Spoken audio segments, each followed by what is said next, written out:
السلام عليكم ورحمة الله وبركاته. النهاردة مع الشيخ محمود هنعمل العيش الشامي بكل سهولة في البيت زي ما انتم شايفين كده. ويا جمال العيش الشامي حاجة حلوة كويسة بكل سهولة في البيت، بدل ما بنشتري دلوقتي الرغيف بقد كده ب2 جنيه و3 جنيه. طبعا انا هنعمل ايه؟ هنعمل اختبار الخميرة. عندي معلقة صغيرة من الخميرة، معلقة صغيرة من السكر، مية دافية كده او فترة، وهقلبهم مع بعض واسيبهم كده على جنب لمدة ربع ساعة.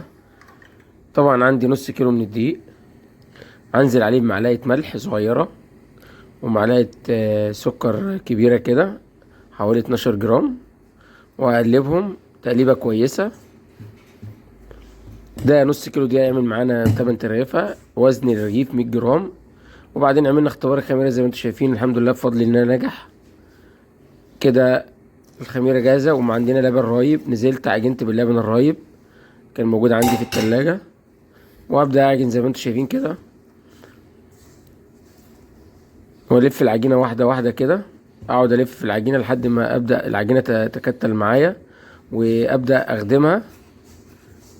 طبعا انا خدمتها بدايه، اسيب بقى المعلقه اللي معايا دي واخدمها بدايه، وخدمتها بدايه زي ما انتم شايفين العجينه كده طريه وجميله وهشه. طبعا هغطيها بستريتش في الحله العجين بتاعتها زي ما هي لمده ساعه كده او ساعه الا ربع لحد ما تخمر في مكان دافي. واللي ما عندوش استريتش ممكن يغطيها بقماشه متاح كده. العجينه طبعا خمرت معانا، هنبدا نقطعها. وعندي ميزان بيوزن بجرام. زي ما انتم شايفين خمران العجينه كده وطراوه العجينه حاجه جميله جدا، تحفه.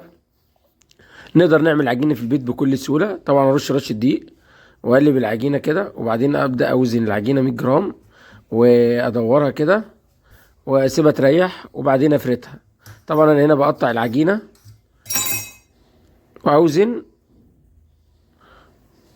واكورها واركنها تريح بقى لمدة 7 دقايق 8 دقايق، او ممكن افردها على طول انت ورغبتك ادام العجينة طرية وحلوة كده.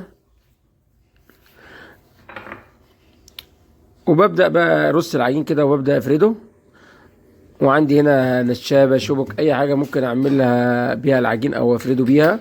طبعا عندي نشابة، واللي من اي دولة بيتابعني يقول لي دي بيسموها عندهم. طبعا انا فردت الرغيف كبير بسم الله ما شاء الله زي ما انتم شايفين كده، جميل الرغيف ده. وزن 100 جرام يا جماعه، نص كيلو عامل معايا 8 رغيف. وابدا اسويه بقى على درجه حراره عاليه زي ما انتم شايفين جمال الرغيف وشكل الرغيف، وانتم شفتوه في اول الفيديو. رغيف شامي زي الكتاب ما بيقول. ولو كنت عايزه اسيبه كمان يتعبى سندوتشات او يكون افضل من كده كنت ممكن اسيبه ساعه.